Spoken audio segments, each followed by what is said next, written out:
Good afternoon. At least 16 people have died and many more are missing after Typhoon Panphorn hit the Philippines on Christmas Eve.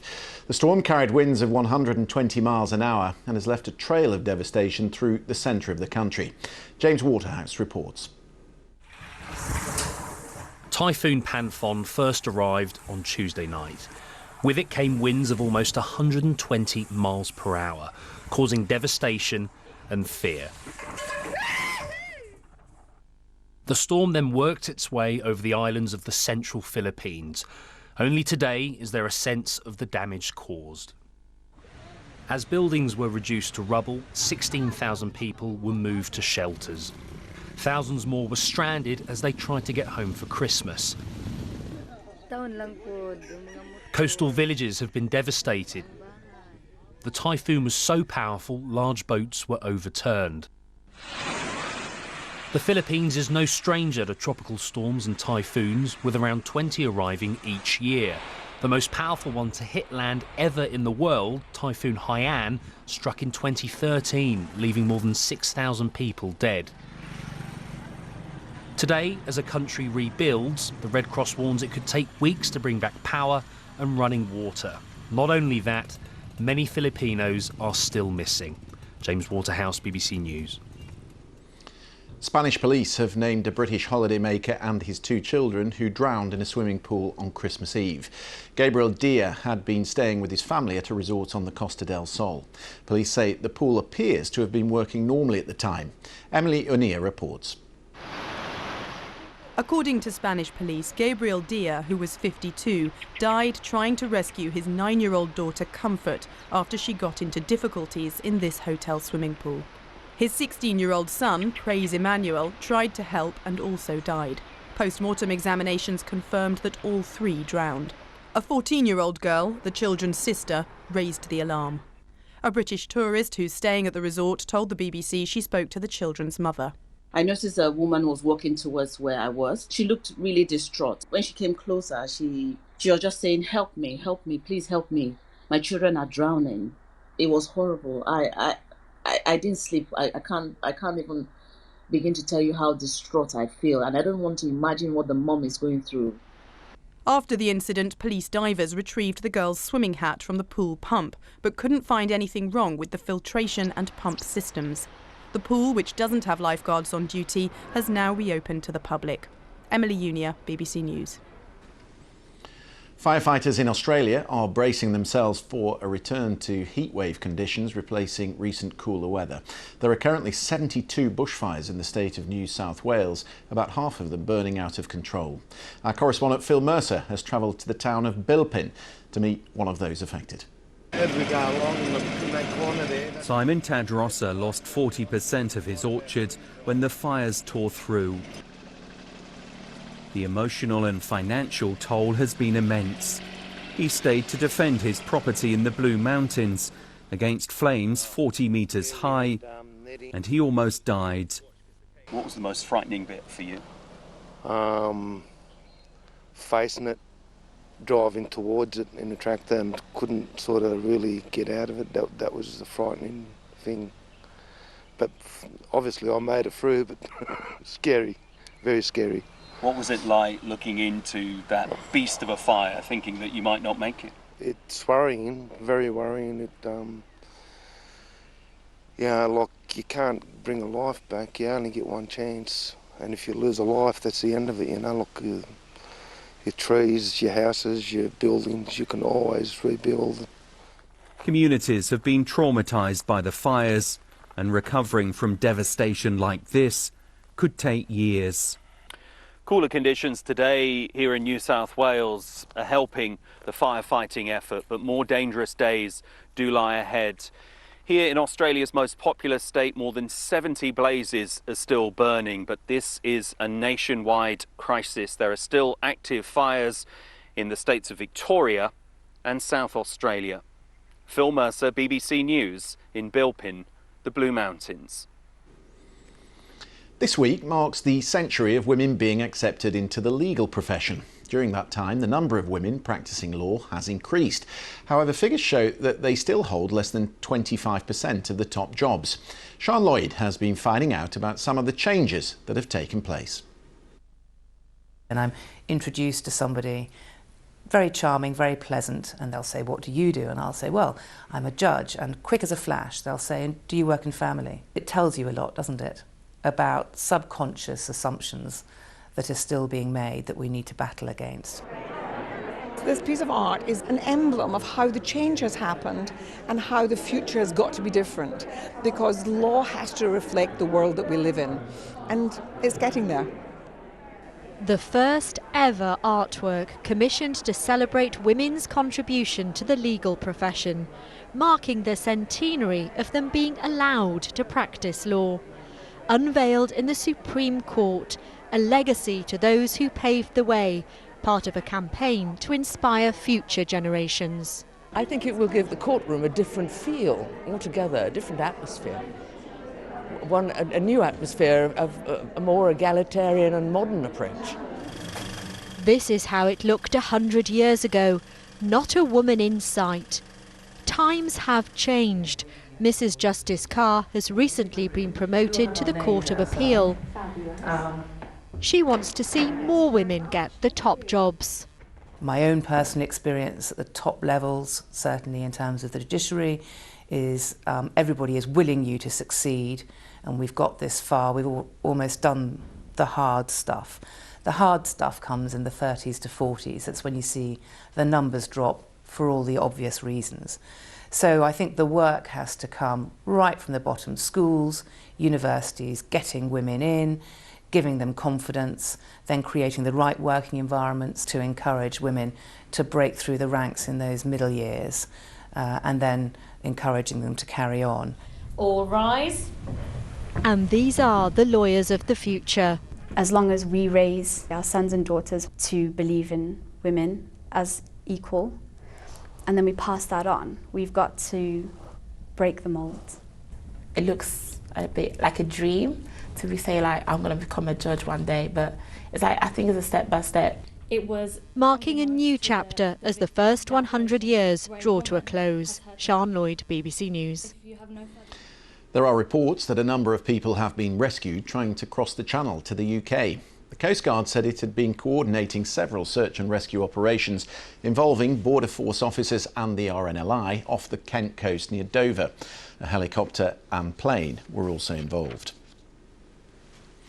The Israeli Prime Minister Benjamin Netanyahu is facing a vote for his leadership of the Likud party today. The challenge from longtime rival Gideon Sa'ar is said to be the biggest Mr Netanyahu has faced in his 20-year rule of the party.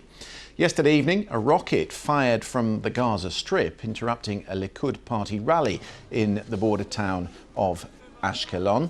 The Prime Minister and his wife were escorted from the stage after sirens went off. The Seychelles off the coast of East Africa is setting itself up as a hub for marine preservation. The first ever large-scale coral reef restoration project was set up there, and now they are transplanting what they call super coral.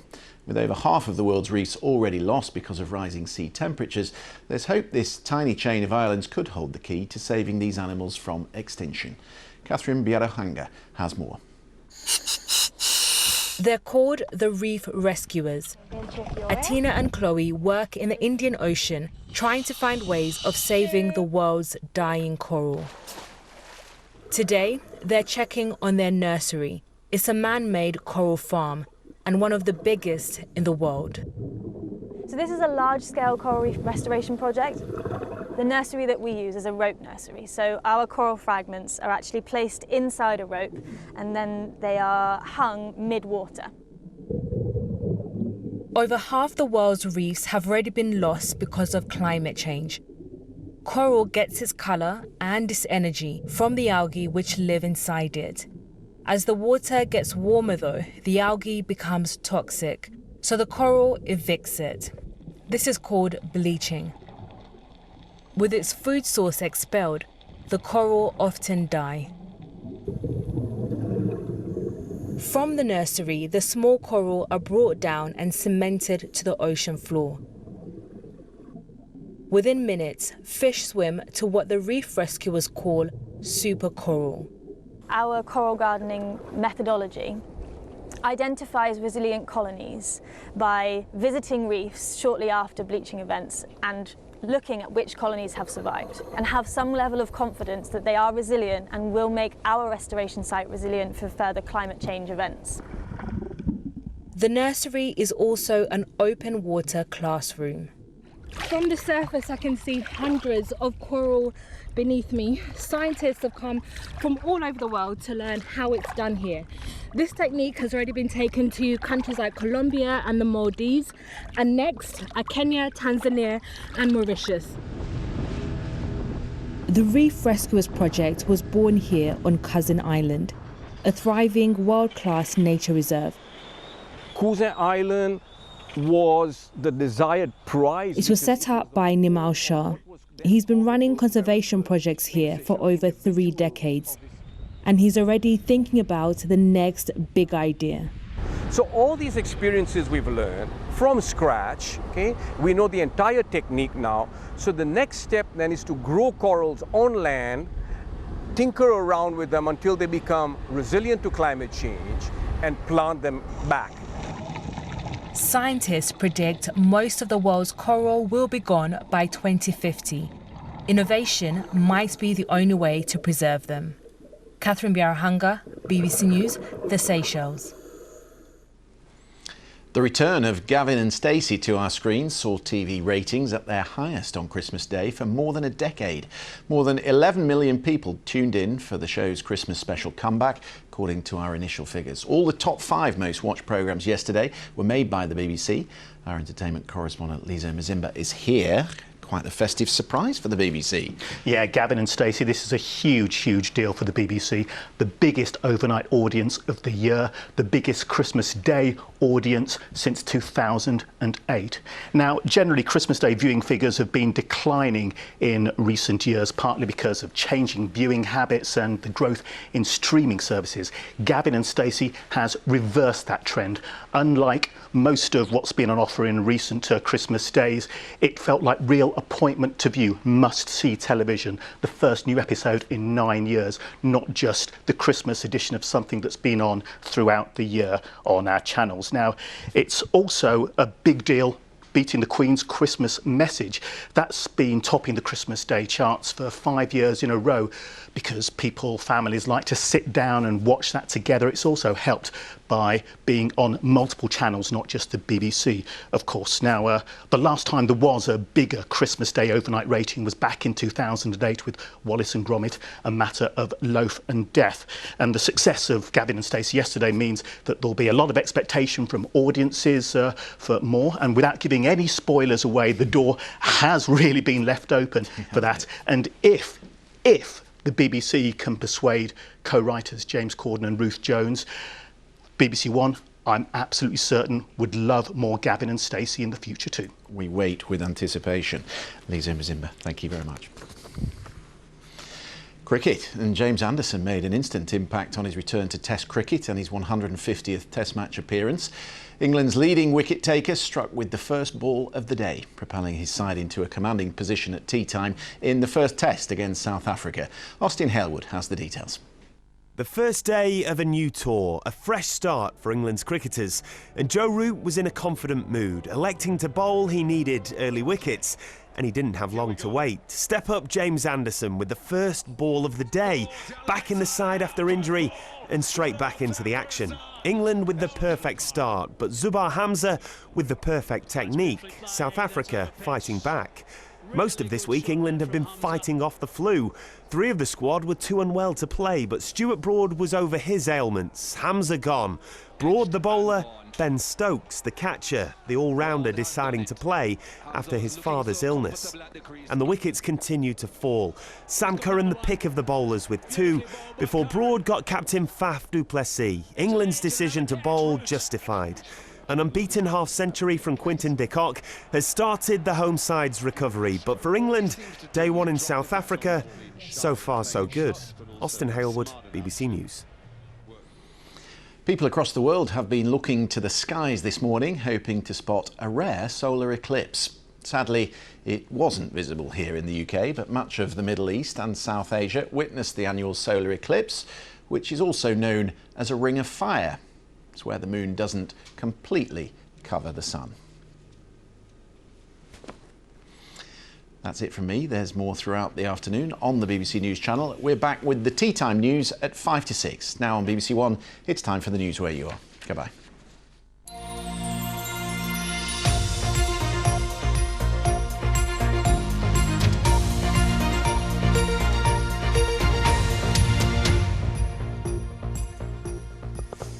Hello, very good afternoon to you. I'm Tom Hepworth with the news here in the south. A man is in hospital with serious head injuries this lunchtime after being attacked in Swindon on Christmas Day. The man in his 20s was on Canal Walk in the early hours of yesterday. Police were called at around 1 o'clock in the morning after reports of an assault. Two men, a 31-year-old and a 19-year-old, have been arrested on suspicion of grievous bodily harm. A 38-year-old man has been killed in a hit-and-run crash in Andover. He was walking along Charlton Road just after 6 p.m. on Monday when he was struck by a car. He died at the scene. Hampshire police say they recovered debris from the area and want to speak to the driver of a Jaguar XJ car. The man has not yet been formally identified, but his next of kin has been informed.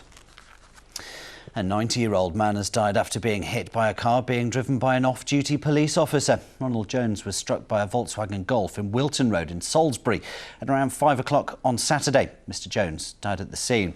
The incident has been reported to the Independent Office for Police Conduct. 4 men have been charged with poaching in Wiltshire. Police were called to the Winterbourne-Stoke area following reports of suspicious activity on private land. 4 men in a Mitsubishi Shogun were stopped. A number of catapults were discovered in the vehicle and on one of the men. All 4 have been released on bail with a condition that no one enter the county of Wiltshire. A 14-year-old boy has been charged after fireworks were lit in a McDonald's restaurant in Salisbury. Another firework was lit near the Christmas market on Monday. He's been charged with a number of public order offences and released on bail, meaning he won't be allowed to enter the city centre except in the company of a person with parental responsibility. Now, people are being urged not to swim in rivers or streams in West Oxfordshire because of fears about raw sewage. Water companies can legally discharge waste in rivers at times of heavy rainfall, but campaigners say that the practice is used too readily.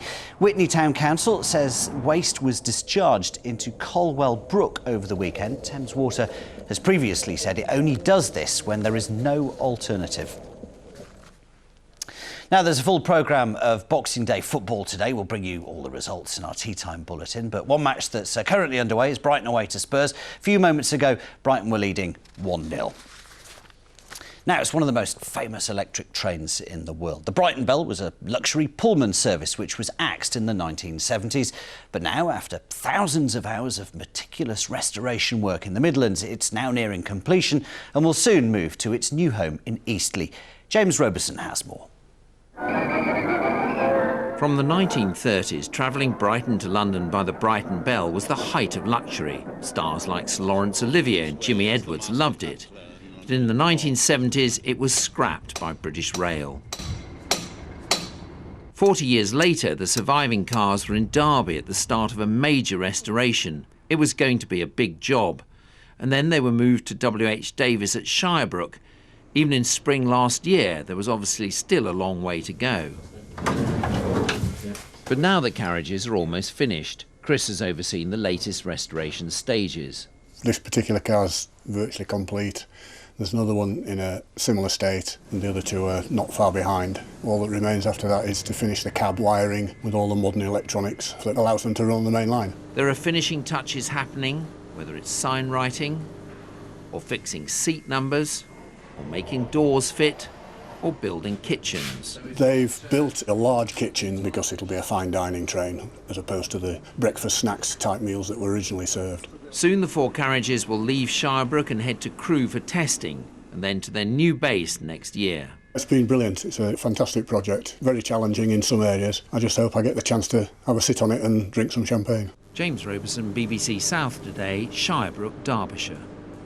It's looking good, isn't it? Right, let's have a look at the weather forecast now. Sam Fraser's here. Sam, what a difference a day makes. Absolutely. Yesterday's weather, a gift, but today, a very soggy story for Boxing Day. And as we head into this afternoon, there's further rain to come at times. It should, however, be largely dry by this evening. Let's take a look at that rain then. And as it clears away, I think central and eastern parts of the region should end on a dry note, fairly cloudy. Out to the west, some more rain waiting for this evening. Temperatures today, well, very mild at 11 Celsius. As we go through this evening, as I say, for western parts of the patch, we'll see further rain at times. Elsewhere, it's a largely dry story with plenty of cloud and very mild temperatures, not dropping far from daytime values to the south. To the north, where we've had a drier day with some clearer skies, it's a bit chillier. On to tomorrow morning then, and a cloudy grey start, some drizzle here and there too. As we go through the day though, I'm hopeful that we'll see some drier, brighter breaks as that cloud thins. Temperatures again very mild for the time of year, 9 to 12 Celsius. Looking ahead to the weekend, and with high pressure anchored close by, we should see some more settled conditions. It's a drier story, and as we head through the weekend, the cloud should break up to give us some spells of sunshine at times. So perhaps enjoy a walk then. Lovely. Sam, thank you very much. That is the latest. Thanks for being there. We're back with another bulletin at 6:10 this evening. In the meantime, whatever you're up to, have a good one. Bye-bye for now.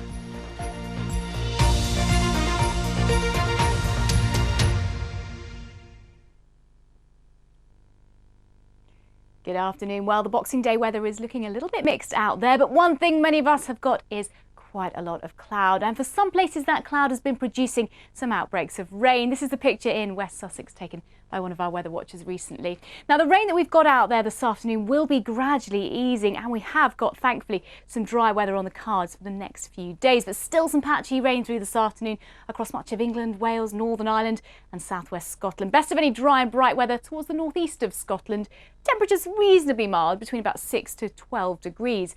Now, we'll keep quite a bit of cloud tonight, but the rain, thankfully, will be easing, particularly across England and Wales. More patchy rain for Northern Ireland and the west of Scotland by first thing tomorrow morning, but enough cloud and enough of a breeze to keep those temperatures above freezing. So a largely frost-free start to Friday. Things will be turning milder as we see this warm front pushing its way eastwards across the country. That will bring some much milder air, but also still quite a lot of cloud on Friday. Bit of patchy rain for Northern Ireland and for Scotland too. Could be heavy over the hills in the west, but thankfully England and Wales having a drier day on Friday. Still quite cloudy, probably best of any brightness towards the east, but temperatures between about 7 to 12 degrees. And then as we look towards the end of the week into the weekend, this area of high pressure starts to dominate our weather, keeping weather fronts towards the far northwest. So some drier weather, thankfully, as we head through the last few days of 2019. Have a good rest of your Boxing Day. Join me, Jason Manford, for a brand new game show where it's not about the winning and losing, it's about everyone in the middle. All you need to do is not come first and not come last. Simple, right? It's so easy, even I can understand it. First and Last starts Saturday, 4th of January at 8:15 on BBC One and iPlayer. The security of this entire planet is at stake. The name's Doctor. The Doctor. You believe this is him? What's the plan? You trust me, don't you? Have I got to answer that? Where are we? Paris, 1943? Oh no. Something's coming for me. Let it come. Because we're your mates. Family. I know things could get into the TARDIS. What have you brought here, Doctor? I don't know. Doctor, you've got to help.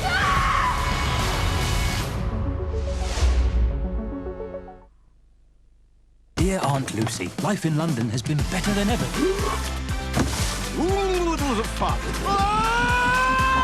Paddington! Where do you think you're going? Thank you, Paddington. This is perfect. Paddington 2, tonight at 7:20 on BBC One and iPlayer.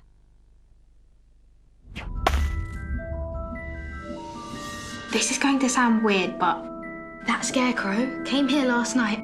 Where's Wurzel Gummidge? I need your help. There's something wrong with the weather. It's up to us to fix it. Mackenzie Crook is Wurzel Gummidge. Starts Boxing Day at 6:20 on BBC One and iPlayer. Love Wurzel Gummidge, can't wait for that tonight. But here in 25 minutes, a sharp-suited infant might be not quite what he seems. The boss baby is here right after we take flight with a very kind witch.